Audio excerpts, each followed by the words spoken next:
Hello everybody, my name is Josh, and welcome to a very special episode of Moth Diaries.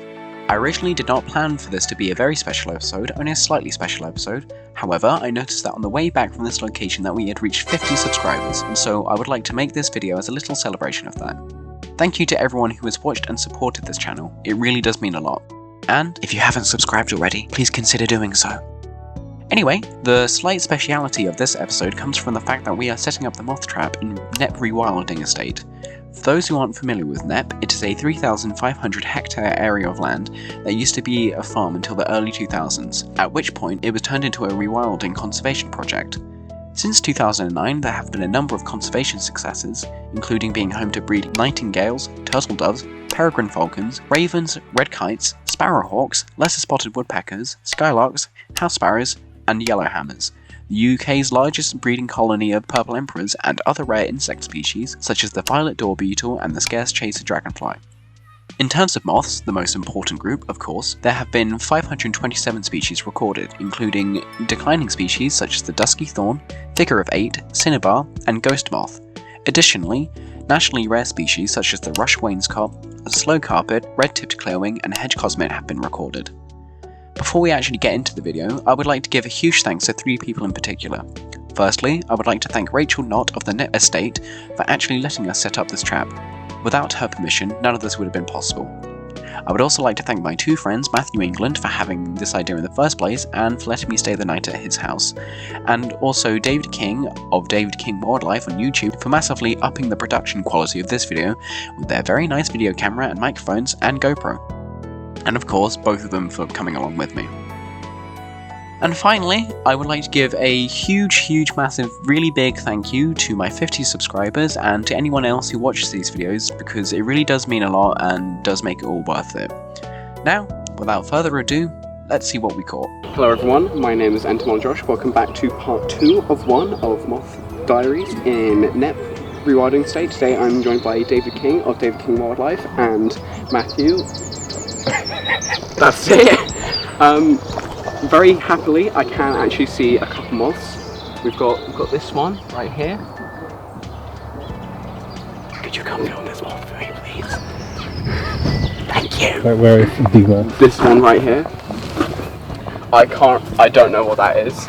My moth ID skills leave a lot to be desired. And I thought we had a fun moth up here, but no, it's actually just bird poo. So that's really kind of it. Okay, I'll take a photo of this guy here for ID purposes. The common quaker is described as being easily recognised by its round-tipped forewing that has a large rounded pale outlined oval and kidney mark and a distinct outer cross line with a uniformly grey hindwing. It is variable in its colour and in the extent of its markings, however it is always a shade of brown. Whoa. I'll ID you later. Okay, let's remove this. Hello. Hey. We are currently inspecting a moth trap that we set up. We've also got what I think is a pebble prominent, or it's a prominent of some kind of kitten, I don't know. They're all very similar. Very pretty. Okay, I'll come back. You can go. Also, I can promise you that in the future the production quality will not be as good as it is right now. Okay, nothing on that one. Nothing on that one. This is great. Oh, we've got another moth here. It doesn't look very happy. It looks a bit dead. But that's okay. That means I can pin it.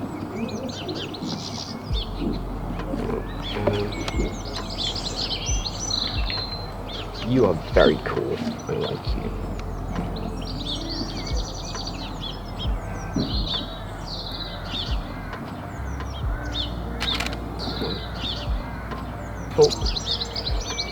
So ID all of these in due course. Nope, nothing on that one.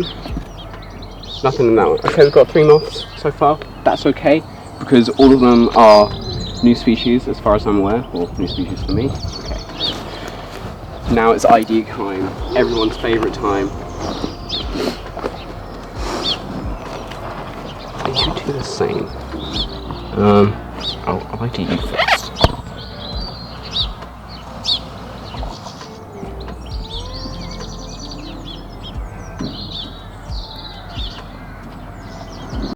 I think that you were great prominent.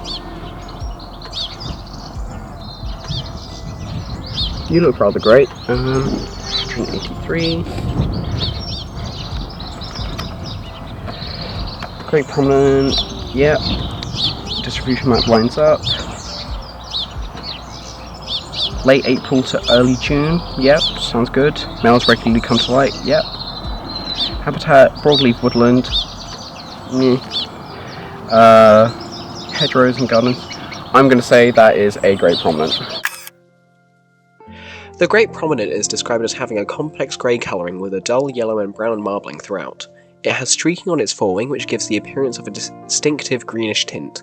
The hindwing is a yellowish-white colour, but has a dark coloration along the leading edge which protrudes out from under the leading edge of the forewings when at rest. There is also a form of this moth, F. fusca, which is much darker and in some cases almost black. However, this form is only found in the Lake District, occasionally in Surrey, and rarely elsewhere. Great. Always there with the amazing jokes, Matthew. Thank you very much. My nice little book. So, what's the date today? 20th? Yeah. You know what? We can ID those later. Right. I'm gonna get you out because I want to put you on my finger because you're cool. See, Matthew, this is why I have a stick in my satchel. You can never, you only realise the importance and usefulness of a stick when you don't have one. You can put that on a t-shirt. Come here. Come onto my finger. Oh, not my finger. Yes. Oh, you're so pretty. Oh, you're wonderful.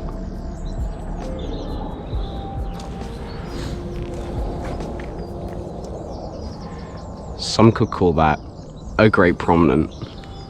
Haha, I crack myself up. You're really making the moth with these jokes. Ooh. Very good, thank you for that.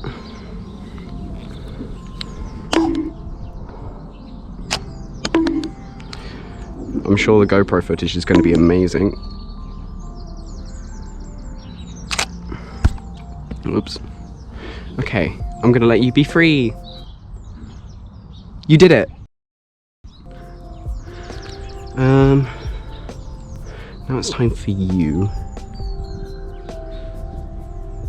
Oh, don't do this. You're fine. Stop overreacting. Who are you? Who are you?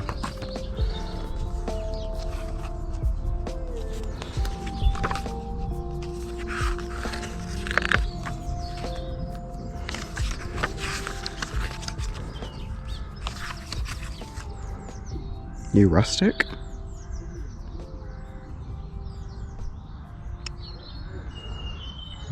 I don't think so.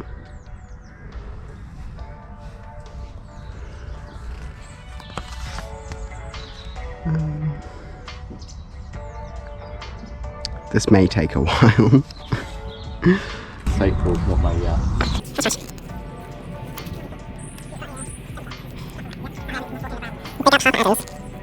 Are you a yellow line? Nah.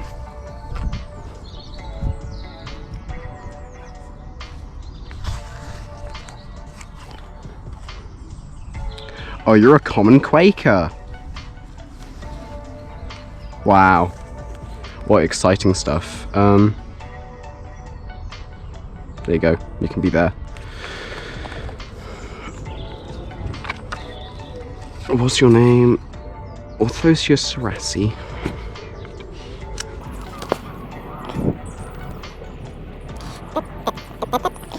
One more. I think you're also a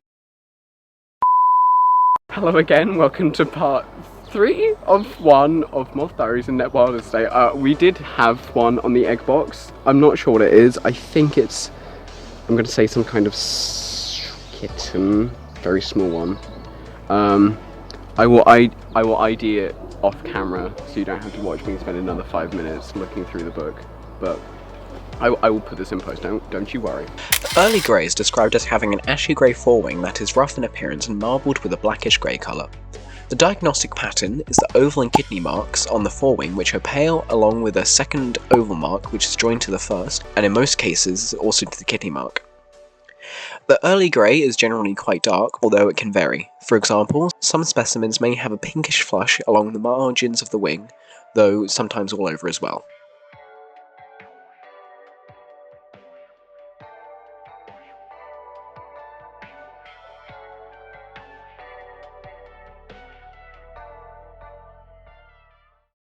Thank you for watching this episode of Moth Diaries. If you enjoyed and or learned something new, be sure to subscribe and click the bell icon to never miss an episode. It will also be greatly appreciated if you could like, comment on, and share this video. See you next time for another episode of Moth Diaries.